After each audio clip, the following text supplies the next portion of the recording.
예수의 피는 땅에 있는 성소가 아니라 하늘 성소의 제단에 뿌려질 것입니다. 아멘. 하늘 성소의 제단에 뿌려질 것입니다. 하늘 성소의 제단에 영원한 제사함과 속죄를 가져오기 위해서 뿌려져야 될 피는 코셔동물의 피로는 안 되는 것입니다. 염소와 황소와 동물의 피로는 여러분 우리의 양심의 죄를 씻지 못하는 것입니다. 할렐루야. 이 땅에서 여러분 코셔동물과 이 땅에서 진행되는 모든 제물과 제사, 이 모든 것들은 하늘에서 이루어질 것들에 대한 그림자이고 비유이고 상징인 거예요.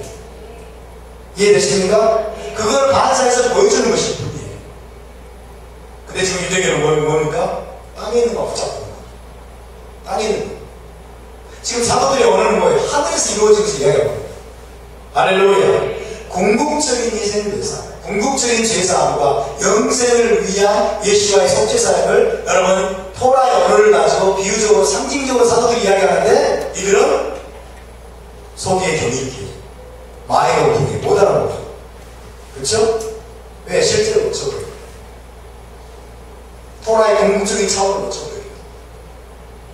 너희가 토라에서 영생을 얻기 위해서 이 성경을 연구하거나 이 토라가 내게 대해 증거하는 것입니다.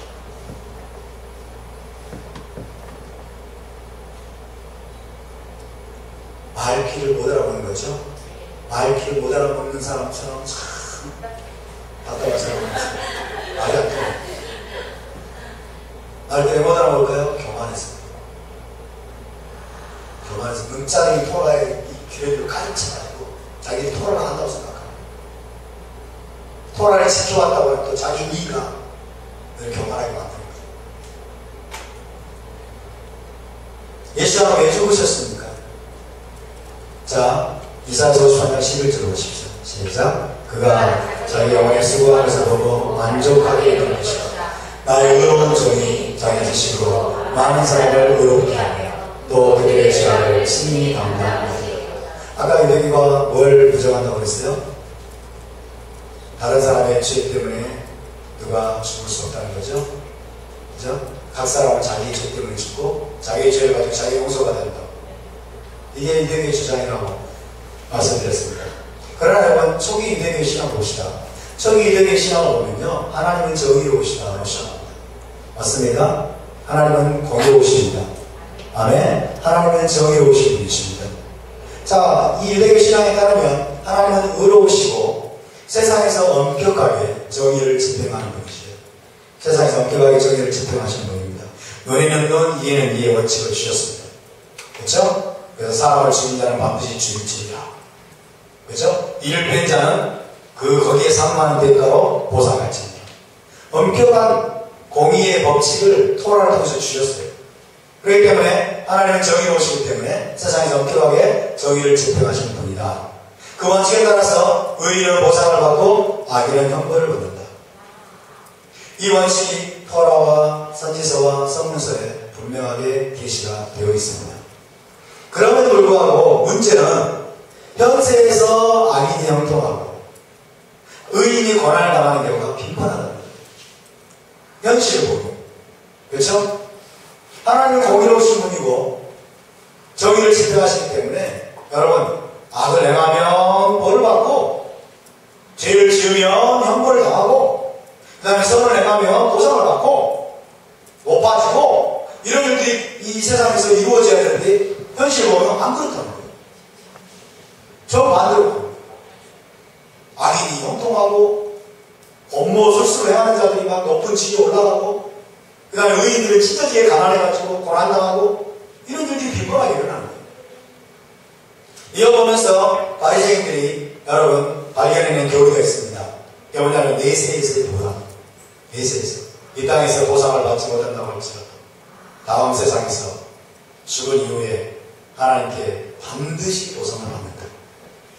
이건 성경적인 교리입니다. 아멘. 할렐루야. 이 땅에서 여러분 보상받지 못한다고 실망하지 마시기 바랍니다. 우리의 궁극적인 보상은 메시아 왕국에서 받게 될 것입니다. 할렐루야. 죽은 자의 부활 시에, 그렇죠? 죽은 자가 부활할 때, 죽은 자의 부활 시에 완전한 정의가 집행된다 라고 하는 것입니다. 그러므로 우리가 두려워할 필요가 없습니다. 의인의 영혼은 내세에서 낙원으로 가고 악인의 영혼은 개인 나의 형벌을 받게 된다 라고 바리새인들이 가르치게 되었습니다. 토라를 깊이 연구하다 보니까 이런 것들을 발견하게 되었는데, 그래서 여러분 초기 유대교는 의인의 대속적인 권한과 죽음을 믿었습니다. 의인의 대속적인 권한과 죽음을 믿었어요. 현대 유대교는 이걸 믿지 않습니다. 왜 안 믿을까요? 기독교에 반대하려고. 예수와를 거절하다 보니까 올바른 가르침도, 토라의 올바른 가르침도 왜곡되고 있어요. 자, 여러분, 의인의 권한은 속죄를 가져온다. 이것이 초기 유대교의 가르침이었어요. 의인의 권한은 속죄를 가져온다. 땅에서 의롭고 경건하고 죄 없는 자들의 권한을 설명하기 위해서 초기 유대 현인들이 그런 해답을 내놨습니다. 이 개념은 분명히 이사야 53장에 뿌리를 두고 있는 것이죠. 그죠? 의인의 권한은 속죄를 가져온다. 의인의 권한. 의인들이 왜 권한을 받을까?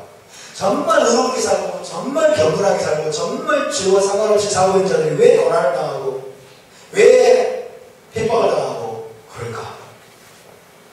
그러면서 이사야 53장을 보면서, 의인의 고난은 속죄를 가져온다. 이것이 여러분 초기 유대 현인들이 발견해낸 원리인 것입니다.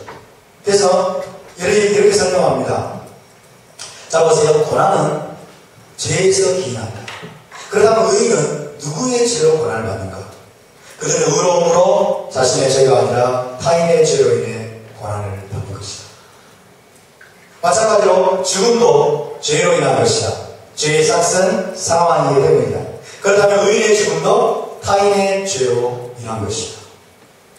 이걸 통해서 지금 초기 유대교가 의인의 고난과 죽음은 자기 자신을 관리한 것이 아니라 타인의 죄, 다른 사람의 죄로 인해서 대속적인 죽음, 대속적인 고난을 당해서 속죄를 가져온다고 그런 교리들을 만들어내게 된 거예요.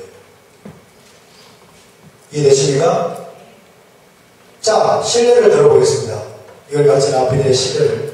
먼저 탈무드의 개를 보겠습니다. 탈무드의 개는 의인의 고난과 죽음이 속죄를 가져온다고 하는 개념을 분명하게 기록하고 있습니다.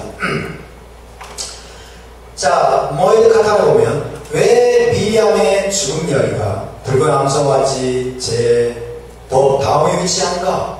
그래서 붉은 암송아지가 속죄를 가져온 것처럼 의인의 죽음이 속죄를 가져온 것임을 가르치기 위함이다. 미리암을 이들은 의인으로 여깁니다. 그래서 의인의 죽음이 속죄를 가져오는 것임을 가르치기 위함이다. 왜 아론의 죽음이 그의 제사장 의복을 넘겨준 이야기 다음에 나오는가? 그것은 제사장 의복이 속죄를 가져오기 위한 것이었던 것처럼 의인의 죽음도 속죄를 가져오는 것임을 가르치기 위함이다. 미드라시 아빠에는 이런 이야기가 있습니다. 랍비 히야 바알 아빠가 말했다. 아론의 아들들은 누구예요? 나답과 아비후예요. 아론의 아들들은 윗사람을 첫날에 죽었다. 그들의 죽음이 속죄와 연관되어 언급된 이유가 무엇인가? 그래서 속죄인이 속죄를 가져오는 것처럼 의인의 죽음도 속죄를 가져오는 것임을 가르치기 위함이다. 그러면 의인의 죽음이 속죄를 가져온다는 것을 우리가 어떻게 할 수 있는가? 사무엘하 10장 14절에 기록된 사실을 따를 수 있다. 사울과 그의 아들 요나단의 뼈와 함께 장사하되 그 후에야 하나님이 그 땅을 위한 기도를 들으십니다. 의인의 죽음과 속죄가 연결돼서 기록된 것을 가지고 의인의 고난과 죽음이 속죄를 가져온다는 개념들을 성립한 것입니다. 제가 이걸 말씀드린 이유는 이들의 개념이 맞다는 것을 말씀드리는 것이 아니에요. 이들의 가르침이 맞다는 것이 아니라 초기 유대교가 이걸 믿었다는 거예요. 의인의 고난과 죽음이 많은 사람들에게 속죄를 가져오는 대속적인 죽음이 있다는 것을 이들이 믿었다는 거예요. 할렐루야. 근데 여러분 이제 유대교가 자기 모습에 빠져 있습니다. 랍비 문헌의 가르침은 의인의 고난과 죽음이 속죄를 가져온다. 의인의 고난과 죽음이 속죄를 가져온다. 그런데 지금 반기독교적인 랍비들이 아무도 타인의 죄를 대신해서 죽을 수 없다. 자기 모습에 빠져 있습니다. 초기 랍비들은 의인이 죽음을 당하고 고난을 당하는 것은 많은 사람들의 죄 때문에 고난을 당하는 것이다. 많은 사람들에게 속죄를 가져오기 위해서 죽음을 당하는 것이다 라고 가르치고 있어요. 근데 현대의 랍비들은 기독교에 반대하기 위해서, 예수와의 대속적인 죽음에 반대하기 위해서 아무도 타인의 죄를 대신해 죽을 수 없다. 토라의 명백한 가르침을 이대로 부정하고 있는 것입니다. 여러분, 의인의 고난과 죽음이, 모든 의인의 고난과 죽음이 속죄를 가져오는 것은 아닙니다. 그러나 완전한 의인이신 예수와의 고난과 죽음이 속죄를 가져오는 것입니다. 아멘. 미드라시 아빠의 또 다른 이야기를 볼까요? 랍비 문헌이에요. 랍비들이 쓴 글입니다. 최록기 아빠에 보면요, 모세가 하나님께 말했다. 이스라엘이 성막도 없고 성전도 없는 때가 오지 않습니까? 그때 그들에게 무슨 일이 일어나겠습니까? 거룩하신 분께서 대답하셨다. 그때는 내가 그들의 의인들 중 한 사람을 일으켜 그들을 대신할 방법으로 취할 것이다. 그로 인해 내가 그들의 모든 죄를 사할 것이다. 이 랍비들의 신앙이에요. 이게 성경에 안 나오는 것입니다. 그렇죠? 모세가 시내산에서 성전에 대한 환상을 보았어요. 이대로 지어라. 근데 모세가 또 선지자니까 또 환상이 열린 거예요. 미드라시 아빠에 따르면 환상이 열리는데 성전이 초토화 되고 성경이 다 무너진 시대에 대한 환상을 보게 된 거예요. 그래서 하나님께 부르짖습니다. 이스라엘이 장차 성막도 없고 성전도 없는 때가 오지 않습니까? 그때 그들에게 무슨 일이 일어나겠습니까? 하나님 말씀하신 내가 그들의 의인들 중 한 사람을 일으켰습니다. 그들을 대신할 방법으로 취할 것이다. 그로 인해서 내가 그들의 모든 죄를 사할 것이다. 그렇죠? 한 사람 의인을 통해서 온 이스라엘의 죄를 하나님이 사해 주실 것이라고 하는 대속적인 죽음에 대해서 랍비 문헌이 증거하고 있습니다. 할렐루야. 근데 현대에 여러분 반기독교적인 랍비들이 누구도 타인의 죄를 대신해 죽을 수 없다. 기독교에 반대하기 위해서, 예수와를 대적하기 위해서 그렇게 가르쳐오는 것. 말도 안 되는 것이죠. 여러분, 의인의 대속적인 고난과 죽음이 헬라적인 것이 아니고 유대적인 신앙임을 믿으시기 바랍니다. 토라적인 신앙임을 믿으시기 바랍니다. 아멘. 믿으십니까? 예수님께서 우리 모든 사람을 위해서 죽으시고 고난당하시고 그래서 우리에게 속죄를 가져온 것이 여러분 토라와 선지서에 근거한 것을 믿으시기 바랍니다. 유대의 서기 랍비들이 이렇게 믿었음을 믿으시기 바랍니다. 할렐루야. 이것은 여러분 기독교가 만들어낸 게 아니에요. 헬라적인 기독교가 엉뚱하게 만들어낸 것이 결코 아닙니다. 유대인들은 의인의 고난과 죽음이 죄인들을 위해 속죄를 가져올 수 있다고 믿었습니다. 문제는 온전한 의인은 한 사람도 없다는 것입니다. 그래서 예수가 오신 것입니다. 할렐루야. 토라의 의의를 온전하게 이룬 유일한 완전한 의인이십니다. 그분만이 우리의 모든 죄를 사합니다. 그의 고난과 죽음은 여러분 이 토라에 따라서 선지서에 따라서 모든 죄를 능히 의롭게 할 수 있는 것입니다. 그의 죽으심으로 그의 고난으로 저와 여러분이 의롭게 되고 속죄를 받았음을 믿으시기 바랍니다. 어디에서? 하늘 성소에서. 할렐루야. 네, 여러분 유대교는 원죄론을 부정합니다. 유대교는 원죄론을 부정해요. 원죄론을 믿지 않습니다. 여러분에게 묻겠습니다. 여러분 원죄론을 믿습니까? 원죄론을 믿습니까? 아담의 모든 죄가 우리에게 대물림되는 걸 믿습니까? 네. 유대교는 원죄론을 믿지 않아요. 원죄론을 왜 안 믿을까요? 기독교에 반대하기 위해서. 기독교에 반대하기 위해서. 원죄론을 믿는 것은 토라적인 것일까요? 아닐까요? 토라적인 것. 그죠? 지금 유대교는 원죄를 부정하고 있어요. 이건 토라적인 것일까요? 반토라적인 것일까요? 토라를 그렇게 사랑한다고 하는 것들이 반토라적인 행위를 하고 있는 거예요. 왜? 토라이신 그걸 부정하기 위해서. 원죄를 실상한 여러분에게, 원죄를 부정한 유대교 실상한 여러분에게 소개해드리겠습니다. 기대하시기 바랍니다. 이게 얼마나 심각한 것인지 알아야 돼요. 여러분, 현대 유대교는 원죄를 부정합니다. 원죄를 부정한다면 대속죄가 필요치 않다는 것을 말하고 있습니다. 그렇죠? 누구도 다른 사람의 죄를 위해 대신 죽을 수 없다. 이걸 주장하기 위해서 대속죄가 필요하지 않다는 거예요. 원죄론을 부정하면 그렇게 됩니다. 자, 여러분, 유대교의 빈당한 가르침을 봅시다. 모든 사람은 출생시 태어날 때 선하고 순수한 상태로 삶을 시작한다. 그런 상태를 유지하면서 그리고 전적으로 가능합니다. 그런 상태를 유지하면서 전적으로 가능합니다. 선한 모성에 따라 선한 행위를 선택하며 살 때 그것은 가능하다. 그렇게 가르칩니다. 현대 여러분 빗나간 유대교의 가르침, 유대교 전체의 가르침은 아닌 것 같아요. 반기독교적인, 특별히 선교사들을 부정하고 기독교, 반기독교적인 그런 가르침으로 들어온 거죠. 이게 뭘 의미할까요? 자, 의미를 보면 인간을 죄에서 구원해줄 구원자가 필요치 않다는 거예요. 인간을 죄에서 구원해줄 구원자가 필요치 않으며 자기 힘으로 의로움을 달성할 수 있다는 주장입니다. 자기 공로로, 자기 의로운 행위로 의로움을 달성할 수 있다. 어떻게? 토라를 신실하게 지켜 행하면, 토라를 신실하게 지켜 행하면 스스로 의로움을 다시 얻을 수 있다는, 칭의를 얻을 수 있다는 거예요. 여러분, 이것은 초기 유대교의 올바른 토라 신앙에서 심각하게 이탈한 것입니다. 심각하게 이탈한 것입니다. 태어날 때 선하고 순수한 상태로 태어납니다. 그리고 그런 상태를 유지하는 게 가능한데 어떻게? 토라를 철저하게 지켜행합니다. 토라를 열심히 공부하고 열심히 배워가지고 철저하게 신실하게 토라를 지켜 행하면 뭐예요? 의로운 삶을 살 수 있고 자기 힘으로 온전한 의로움을 달성할 수 있다는 거예요. 이게 뭘까? 율법주의죠. 이게 공로주의고. 여러분, 이렇게 믿게 되면 뭐가 필요 없어요? 예수가 필요 없어요.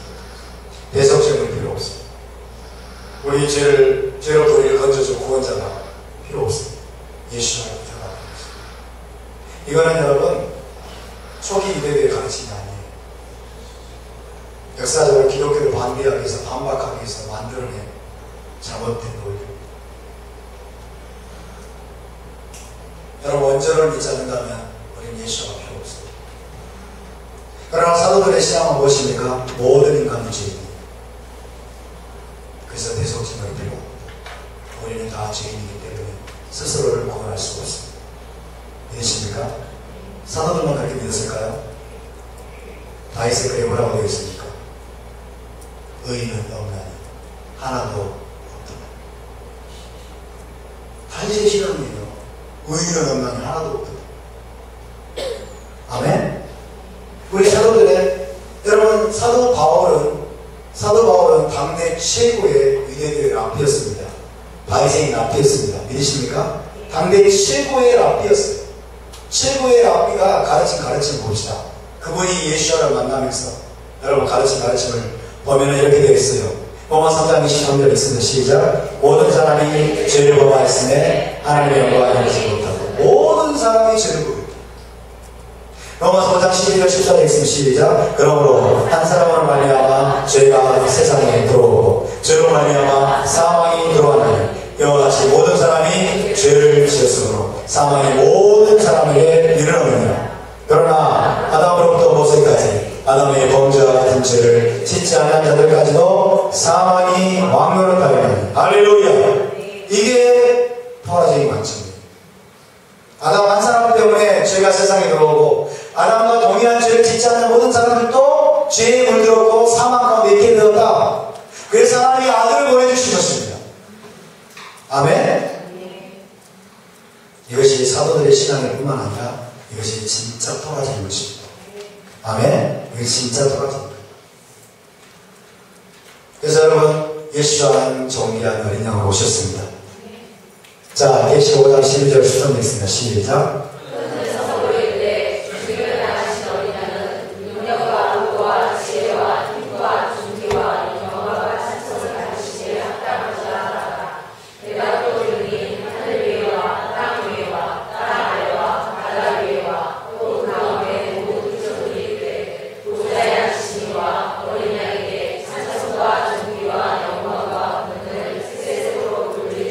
할렐루야.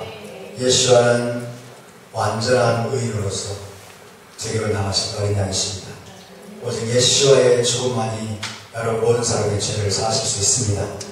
아멘. 예수와의 대속적인 죽음만이 저와 여러분을 죄에서 구원하고 저와 여러분에게 죄사함을 주고 영생을 주고 우리를 올라마으로 건너가게 하실 수 있는 분이십니다. 믿으십니까? 우리에게 올라마바를 가져오시는 주님을 찬양합니다. 아멘. 그래서 여러분 예수와는 우리의 구속을 위한 6월절 어린 양이십니다. 문자적으로? 아니요. 비유적으로, 상징적으로. 예수는 하나님과 화목을 위한 화목제물이십니다. 예수는 우리의 속죄를 위해 죽으신 속죄제물이십니다. 예수는 우리의 죄값을 대신 치르신 속건제물이십니다. 예수는 우리의 모든 부정을 정결케 하는 붉은 암송아지이십니다. 할렐루야. 문자적으로 no. 이 땅에 있는 성소에서 no. 하늘에 있는 성소에서. 이 땅에 있는 붉은 암송아지, 속죄제물, 속건제물, 화목제물, 그 모든 것들 결국 하늘 성소에서 죽으실 예수와를 보여주는 그림될 뿐입니다. 아멘. 그래서 요한계시록 13장 8절에서는 그분은 창세로부터 주님을 낳으신 어린 양이라고 표현하고 있습니다. 그래서 예수와는 하늘의 성소에서 완전하고 영원한 속죄를 이루셨습니다. 할렐루야. 여러분, 우리가 토라를 오해하지 않기를 바랍니다. 토라를 오해하지 않기를 바랍니다. 토라는 그림자에 불과해. 토라는 모형이야.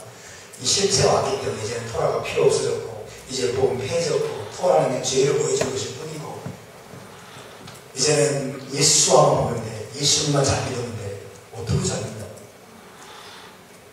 다시 말씀드립니다. 거울이 없으면, 그림자가 없으면 실체를 알 수 없습니다. 아멘. 또한 실체가 없으면 유대교처럼 비난합니다. 실체를 멀리 계신 그리스도를 붙잡고 있지 않으면 여러분 붉은 암송아지나 이런 것들이 가르쳐주는 진정한 의미들을 깨닫지 못하고 엉뚱한 마음으로 우리에게 그림자와 실체를 함께 해주신 주님을 찬양합니다. 할렐루야. 얼마나 놀라운 축복인지 모릅니다. 여러분 이 축복을 가벼이 여기지 않기를 바랍니다. 아멘. 여러분 그러므로 우리가 두 가지를 해야 됩니다. 아까 말씀드렸죠. 우리는 이제 하나님 나라의 백성이 되었기 때문에 이 땅에서 올라마지에서 하나님 나라의 거룩한 백성으로 살아가는 유일한 법도로 주신 토라의 모든 말씀을 저와 여러분이 사랑하고 배우고 계속해서 지키고 실행하는 그런 삶을 살아야 줄 믿습니다. 그것을 통해서 우리는 계속해서 예수와를 보는 것입니다. 예수와를 우리가 살아내는 것입니다. 예수와 하나가 되는 것입니다. 주님을 더욱더 찾게 되고 주님을 더욱더 의지하게 되고 주님을 더욱더 성취하게 되는 것입니다. 할렐루야.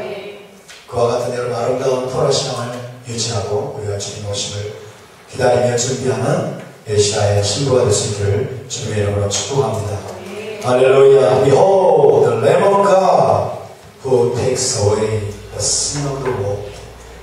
세상 죄를 지고가는 하나님의 어린 양입니다. 그분이 6월절 어린 양으로 죽으셨습니다. 그분이 저와 여러분의 모든 죄를 위해서 십자가에서 고난을 당하시고 하늘 성소에서 모든 속죄 사역을 완성하셨음을 믿으시기 바랍니다. 이제 우리는 여러분 그분의 뒤를 따라서 그분과 신실하게 토라 안에서 걷는 그런 삶을 살 수 있게 되기를 바랍니다. 자, 우리 함께 일어나서 기도하겠습니다.